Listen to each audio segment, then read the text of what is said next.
started? It's not with this, but you got, I'll be How's that? Ability to don't care. Oh, boy, we all in one row today. Including here. Sir, Rick. Good afternoon. And welcome to the last land bank meeting of the year. Pray that everyone had a great Thanksgiving. And I will go ahead and say, just in case I forget it again, I also pray that you have a merry and prosperous Christmas as well. I'm going to follow our normal protocol, and I'm going to ask everyone to tell me who you are and who you represent. I'm going to start with Ms. Jones, and then we'll work our way around on the walls as well. Kimar Jones, Land Authority. Sean Edwards, Land Bank. Jennifer from Augusta Housing and Community Development. Byron Gables, Lane Walker Development. I'm Aaron Mason with the Augusta Press. Chris Johnson, Augusta Land Bank Authority. Scott Roundtree, Tax Assessor's Office and Land Bank. Carla Delaney, Planning and Development and Blank. Ryan Downs, Land Bank Board. Randy Hammond, I represent Patch Project LLC. I'm John Manson, attorney for the land bank. Lisa Williams, Land Bank. Charles Williams, Tax Assessor's Office. And just in case you weren't able to hear, we also have Ms. Karen Gordon, the Empress of Cool, who's also a land bank board member. We're gonna go ahead and get started with our agenda. First item 2A, is to approve the meeting minutes from October 24th. If you have not had an opportunity to look at those minutes, please take a few minutes to do so, and then someone please make a motion as it applies to the meeting minutes. Motion to approve minutes of October 24th. Second. Motion has been properly made by Mr. Scott Roundtree and seconded by Mr. Ryan Downs to accept the minutes from the October 24th meeting. All in favor, aye. Aye. Opposers, nay. The ayes have it. For the record, Karen did vote yes. Okay, thank you. Not sure if Kamara. Thank you, Karen. Item 2B, approve request from Cheryl Osterhoff, and forgive me if I mispronounced her name, for land bank's assistance with foreclosure on property located at 2065 Ellis Street. Mr. Edwards. Thank you, sir. So in reviewing the application, looking at the property, as well as the area in which it's in, I want to apologize first and foremost to the board. The majority of our correspondence with Cheryl, and I try to pronounce her last name when I talk to her on the phone, and not destroy it, so I'm gonna go with your pronunciation of Osterhoff. There is no detail in the developer requirements section of what will be done with the vacant lot. So we do know that it will be foreclosed upon purchase for new construction, but I could not answer a question if the board had such a question, as whether or not that would be a property for sale or for rent. But we do know that the property is tax delinquent, that there is a plan to acquire it, paying all appropriate fees, of course requesting that past due taxes be extinguished, that there is financial capacity to do the new construction, but I do not know if that is a property for sale or for rent. Okay. Board, question, comments?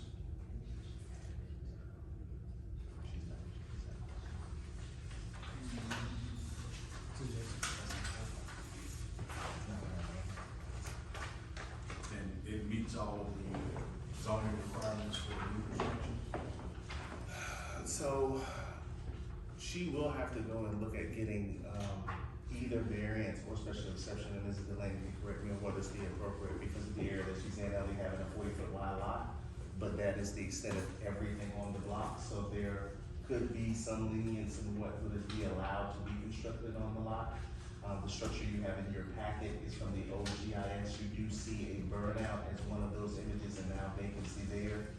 So that structure's been demolished, but on 40 feet wide based on zoning, she's going to have to at least have compromise done with planning and community development, planning and development. Is there agreed upon sale price? Have we discussed that? Or? So her offer price is $6,000, including all fees, and it's noted in the application. Do we know if that demo is, owner did that? I'm assuming the county probably did that demo. Based on Yeah. the condition of the structure, that was a county demo, because it was a burnout. Okay.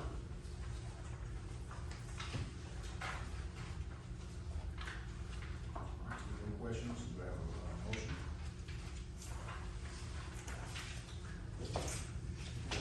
Saw a comment on here that it was gonna be combined with the adjacent lot, but she is not on that. It's not listed in her name as the property owner, and that's why we discussed what would be done with the lot if it is not combined, and it would be for the purpose of constructing a home. So the asking price or offer price of $6,000 to include all fees, I am taking that to mean that it is a developable lot. Now, if this is an application to be partnered with registered homeowner of an adjacent parcel, they will have the option of submitting an application to combine it with their land. So this proposed sale price does, I guess, has it as a 50% assessed value, because the application was. But that includes your $3,500 foreclosure fee, so it's $6,000 with all fees, so it's actually less than property value.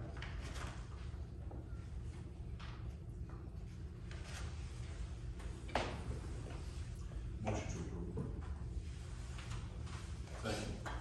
Motion has been made by Chris Johnson and seconded by Ryan Downs to approve a request from Cheryl Osterhock to assist with foreclosure on property located at 2065 Ellis Street at the price of $6,000 to include all fees.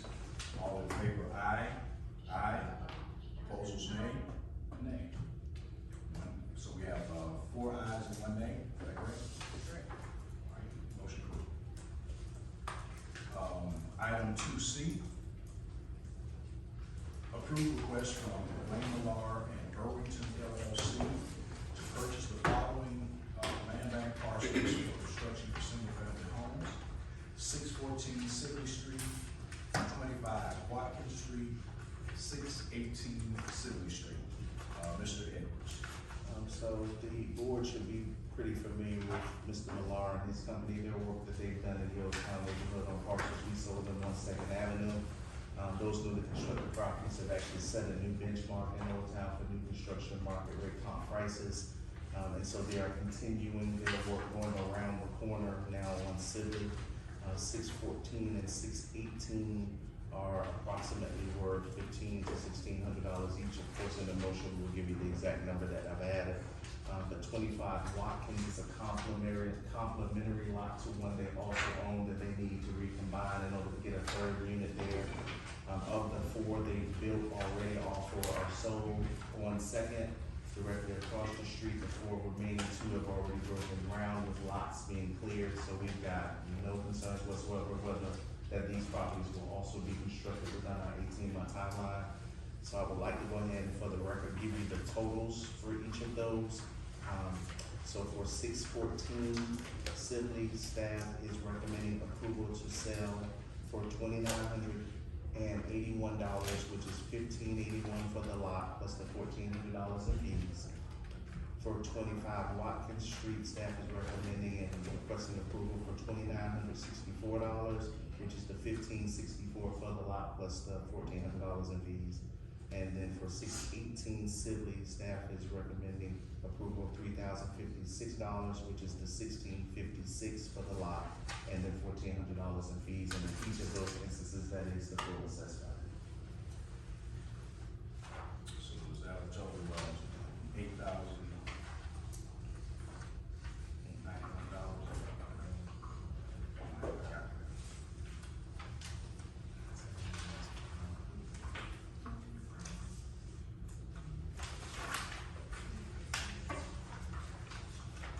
Questions, comments? So on Watkins Street, it's $1,400 is the sale price? No, ma'am, that's $2,964. $1,400 is your fees, it's your $500 application, your $500 admin, your $400 closing for the attorney. and then $1,564 is the valuation of the lot. Cause this handout says the price. Yeah, the handout reads a little differently. So you, on 25 Watkins Street, you have 1581 as the fair market value, where they counted it $1. Because it is on that excess properties list and could be sold for $1, I touched base with Mr. Millar and we're gonna request that it be at the full asking price, because it's only $1,581, and the projected sales price of these properties is gonna exceed $200,000. The total for all three will be $9,001.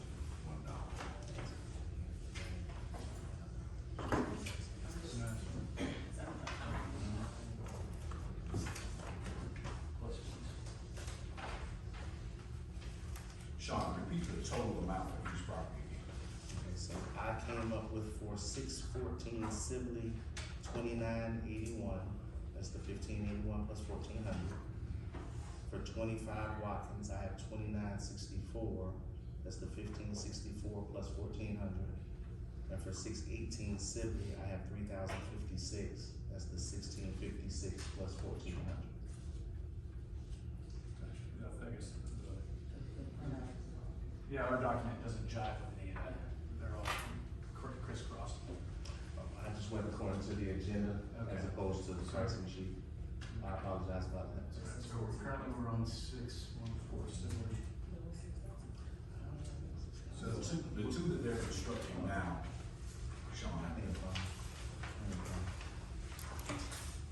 That's not on our non-judicial list. So the client offer is not $12,021. No, my apologies. I'm saying that there's one noted here on the non-judicial on the pricing sheet that's not on our non-judicial list that I received. Can you pull that one for me, please? 614. If you would, yeah. I want to see the acquisition date.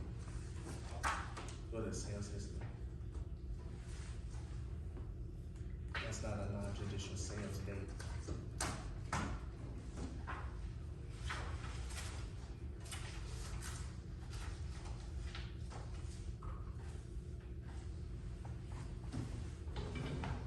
Is that sales history for 614? Under property report. And that's not a non-judicial sales date.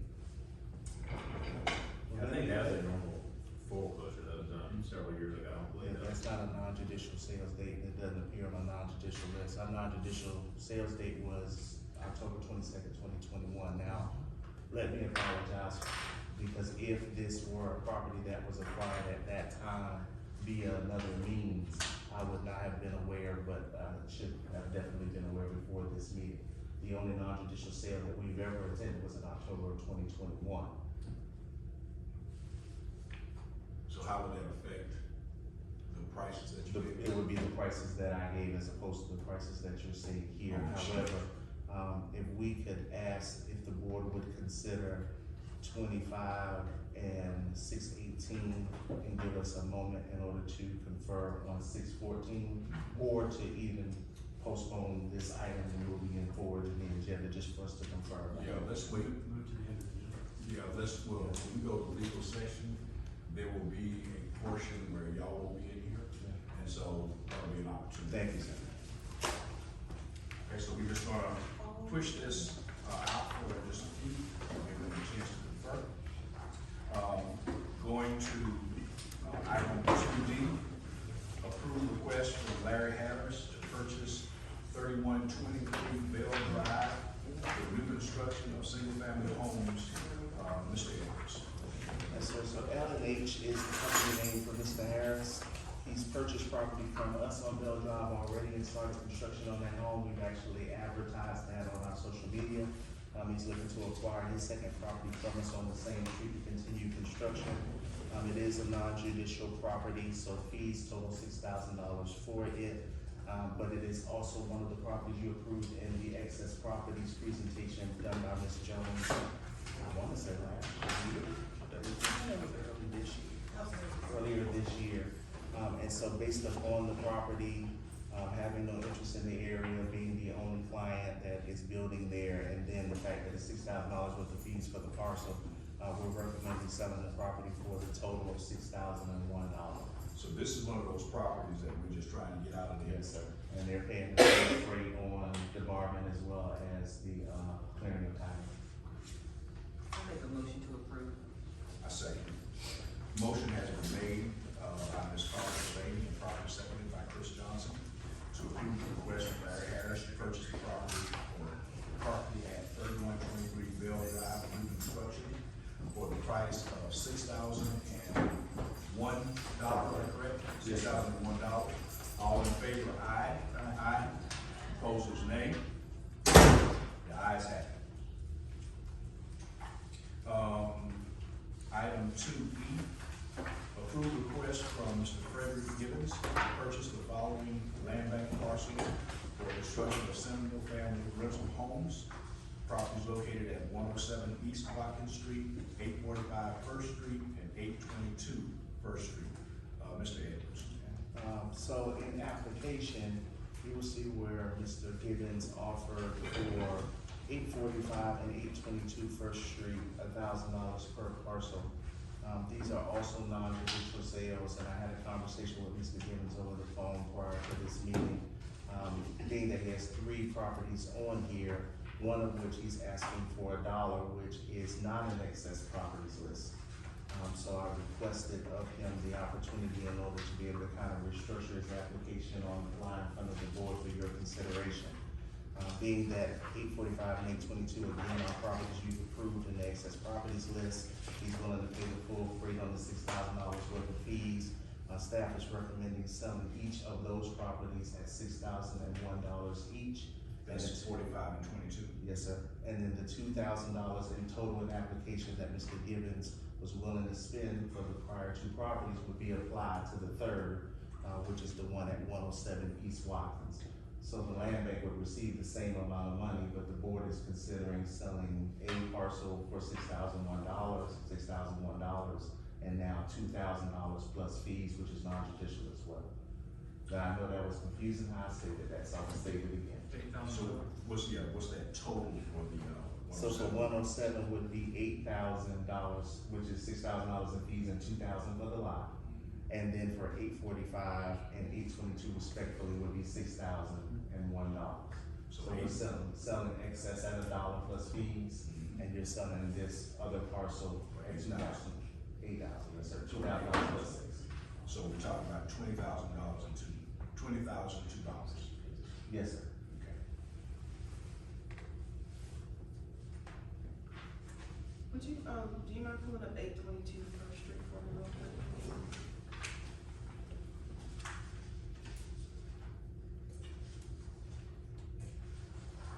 Does this person have, entity have experience in building homes? So he is actually the investor behind L&H, and so L&H will be doing his construction, which is Mr. Larry Harris, who you just approved for L&H.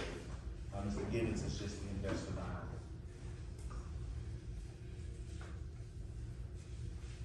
Sean, run through those numbers again, because the spreadsheet's different. And I know I talked to him on the phone, I wanted to apply. So I will do them for you, John. So the original offer was 107 East Watkins, he was paying fees, wanted to offer fees plus $1. Okay. That's a $4,000 parcel. For the other 2, 845 and 822, he was willing to offer fees plus $1,000. Okay. So totals would be the same. So it's But total, what's the total? total is $20,002. Because it said, the one in the spreadsheet says 21,000. That says all 3 or 7 grand. So when I spoke to him, but it must have been before Sean got to him, he was offering $1,000 per parcel, and then every parcel had a $6,000 fee.